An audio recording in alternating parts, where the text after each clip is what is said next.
Picture this. It is dinner time. You are standing at the counter, and your cat is doing that thing they do, winding around your ankles, looking up at you with those big eyes, letting out that little chirp that melts you every single time. So you do what any loving cat parent does. You tear off a tiny piece of what you are eating, you lean down, and you give it to them because it makes them happy and it makes you happy. And almost every time, it is completely harmless. But here is the truth that keeps me up at night as a veterinarian. Some of the most ordinary, most innocent looking foods sitting in your kitchen right now, foods you would never think twice about, are quietly poisoning cats. And a few of them can take a perfectly healthy cat from purring on the counter to an emergency clinic in a single evening. What if I told you that the real danger in your home is not some exotic poison locked under the sink, but 5 everyday foods sitting in your fridge and your pantry this very minute? Foods that get handed to cats out of pure love every single day.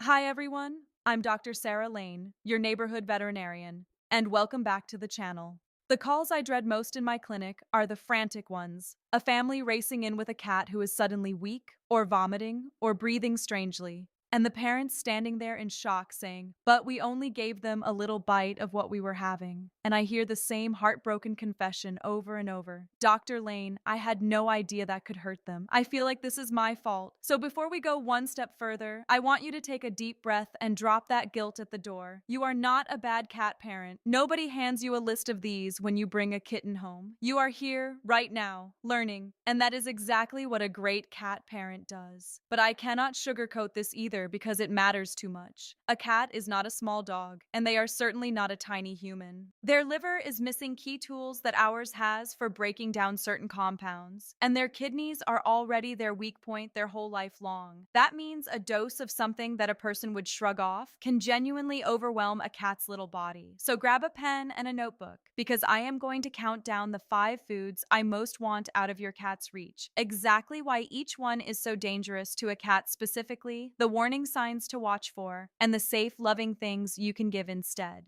Let's start our countdown at number 5, and I am starting here because this one is wrapped up in a myth almost everyone believes. Number 5 is milk and dairy. I know, the picture of a happy kitten lapping from a saucer of milk is practically a postcard. But here is the reality. The vast majority of adult cats are lactose intolerant. When they are weaned as kittens, their bodies stop making much of the enzyme called lactase, which is what breaks down the sugar in milk. So, when an adult cat drinks cow's milk or eats a lot of cheese or ice cream, that undigested milk sugar sits in their gut, ferments, and pulls water into the intestines. The result is bloating, gas, cramping, and often a bout of diarrhea a few hours later. Now, this one will not send most cats to the emergency room, which is exactly why it lives at number 5, but it makes a cat genuinely miserable, and chronic diarrhea dehydrates them and strains those already vulnerable kidneys. So please retire the saucer of milk. If you want to give a little dairy-style treat, there are lactose-free cat milks made just for them. A better everyday reward is a spoon of plain, unsalted meat or a lick of the water from a can of tuna. Your cat gets the treat and their belly stays calm. Now we move to number 4, and this is the one that shocks people the most because it feels like the most natural cat food in the world. Number 4 is raw fish and an all-tuna diet. Cats love fish, and it seems perfect, but leaning on it heavily causes real harm in 2 different ways. First, raw fish contains an enzyme called thiaminase, which actively destroys thiamine, also known as vitamin B1.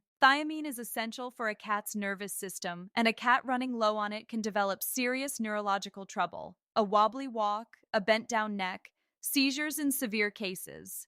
Second, a diet built around canned tuna made for humans is far too high in certain fatty acids and mercury and lacks the balance a cat needs, and it can lead to a painful inflammation of the body fat called steatitis or yellow fat disease. So the fish that feels like the ultimate cat food is actually one you must keep as an occasional treat, not a staple. A little bit of cooked, plain fish now and then is fine for most cats, but their real meals should be a complete, balanced cat food. If your cat is a die-hard fish fanatic, look for a complete diet that is fish-based and properly balanced, rather than feeding straight tuna from the can day after day. Halfway there. Number 3 on our countdown is chocolate and caffeine. And yes, this includes coffee, tea, energy drinks, and anything with cocoa in it. Now, cats are less likely than dogs to gobble down a chocolate bar because they cannot even taste sweetness. Their taste buds are missing that ability entirely. But cats are curious. They knock things off counters, and they will lick a spilled latte or nibble a crumb of dark chocolate or a discarded coffee ground. Chocolate contains two compounds, theobromine and caffeine, that a cat's body clears far more slowly than ours. These are stimulants that hit the heart and the nervous system hard. In a cat, that can mean a racing or irregular heartbeat, tremors, restlessness, vomiting, and in serious cases, dangerous overheating or collapse. The darker the chocolate, the more of these poisons it holds. Baking chocolate and cocoa powder are the very worst. So keep every form of chocolate and every cup of coffee completely out of paw's reach, and be especially careful with the trash, where coffee grounds and candy wrappers hide. Please hear this vet warning before we go on, because it ties these all together. Cats are masters at hiding that they feel unwell. It is a survival instinct wired deep into them. So with any of these foods, you may not see a dramatic reaction right away. If you ever catch your cat eating something on this list, or you notice sudden vomiting, drooling, weakness, hiding, or a change in their breathing, do not sit at home and wait to see if it passes. Call your veterinarian or an animal poison line immediately, and if you can, tell them exactly what and how much your cat ate. With true poisonings, the cats who do well are almost always the ones whose owners acted fast instead of waiting. Now to the top two, the ones I most want burned into your memory. Number 2 is grapes and raisins. This one frightens me because it is so sneaky. Grapes and raisins can cause sudden kidney failure in cats and dogs. And here is the truly unsettling part. We still do not fully understand the exact substance responsible, and there is no safe amount we can point to. Some animals eat a grape and are fine. Others eat just a few and their kidneys shut down. You simply cannot predict it. And remember, the cat's kidneys are already the organ most likely to fail them as they age, so a toxin that attacks the kidneys directly is playing with fire. Raisins are especially dangerous because they hide inside things we snack on all day. Trail mix, cookies, cereal, a slice of raisin bread, a cinnamon roll. The early signs are vomiting. Then a cat who goes quiet and stops eating, drinks more or less than usual, and becomes weak. So make it a firm household rule. No grapes, no raisins, no currants, ever, not even one as a game. If your cat gets into them, that is an immediate call to your vet. Early treatment can protect those kidneys before the damage is done. And that brings us to number 1, the single food I most want out of your cat's reach, because it is both deadly to cats and hidden in an astonishing number of everyday dishes. Number 1 is onions, garlic, and the entire onion family. That includes chives, leeks, shallots, and scallions in every form, raw, cooked, powdered, or dried. Now stay with me, because the reason this is number 1 is the science, and it is specific to cats. These foods contain compounds that damage a cat's red blood cells directly, causing them to burst and break apart. This leads to a life-threatening condition called hemolytic anemia, where the cat literally runs out of healthy red blood cells to carry oxygen through their body. And cats are far, far more sensitive to this than dogs are. It takes only a small amount to do real harm. But here is what makes onions and garlic the number 1 danger in my book.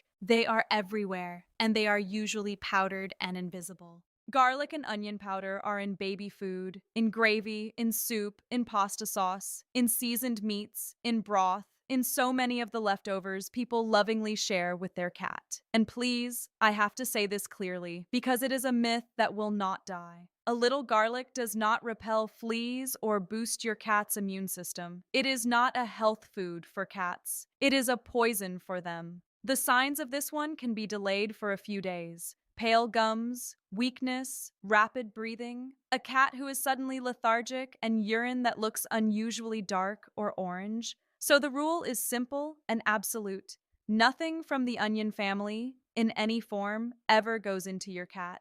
And that means being careful about the seasoned human food and baby food you might think is a harmless treat.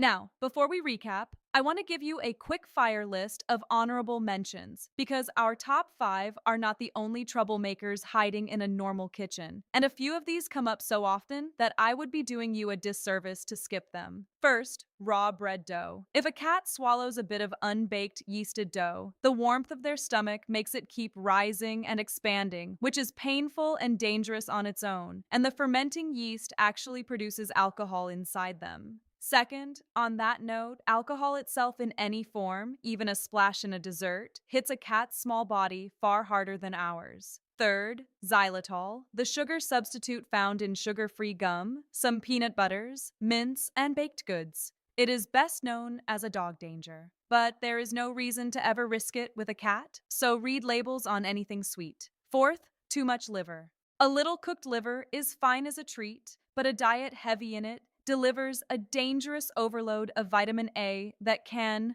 over time, damage a cat's bones. And finally, cooked bones of any kind, which splinter into sharp shards that can pierce or block the gut. None of these belong in your cat, and now you know them by name. Let me add one more practical warning, because it is where most accidental poisonings actually happen: the party, the holiday, and the countertop.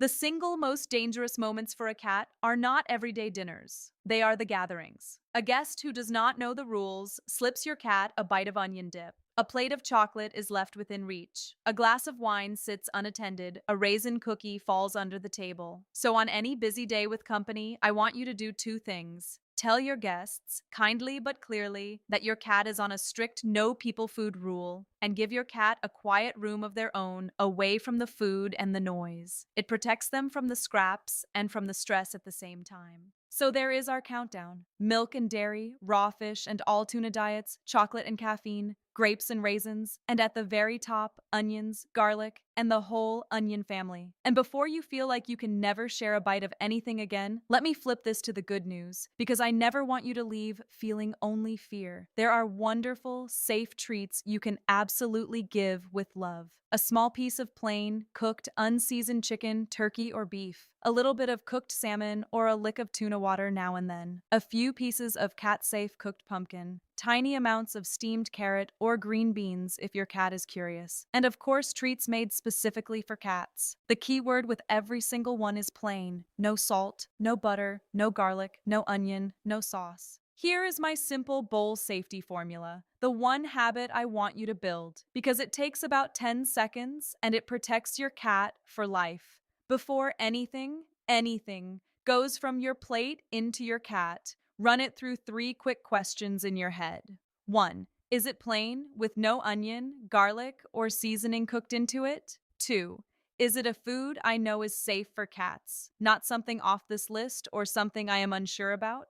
And 3, is it a tiny amount, just a taste, not a meal? If you cannot answer yes to all 3, it does not go in the bowl. When you are unsure about a food, the safest answer is always to skip it and stick to a treat made for cats. 10 seconds of thinking beats an emergency every single time. Now, as a veterinarian who deeply respects your trust, I owe you the honest truth about what to do if the worst has already happened. If you know or even suspect your cat has eaten any of these foods, do not try to handle it alone at home, and please do not try to make them vomit unless a professional tells you to. Call your veterinarian, an emergency clinic, or a dedicated animal poison control line right away, and have the food and the amount ready to tell them. Time is the single biggest thing on your side. There's no shame in a frightened phone call. I would 1,000 times rather you call about a food that turns out to be harmless than stay quiet about one that is not. Keeping your cat safe from the things they cannot understand is one of the quietest, most loving jobs you will ever do. Your cat will never know about the grape you did not drop, or the garlic bread you kept on the counter, or the onion gravy you rinsed off the plate before they could reach it. They will just get to keep being your healthy, purring companion. And that is the whole point. So let me help you go further. I have put together a free companion guide with a full printable list of foods that are toxic to cats, the safe treats you can give instead, and the exact emergency steps and numbers to keep on your fridge. The link is in the description and pinned to the top comment. It costs you nothing, and it is yours. While you are down there, leave me a comment and tell me, what is the one food your cat would steal off your plate if you turned your back for a second? I read every single one. And if this helped you protect your cat tonight, please subscribe because I make these videos for cat parents who refuse to leave their animals' safety to chance. Give your beautiful cat a gentle chin scratch from Dr. Sarah Lane tonight. Take good care of them, always trust your instincts, and I will see you in the very next video.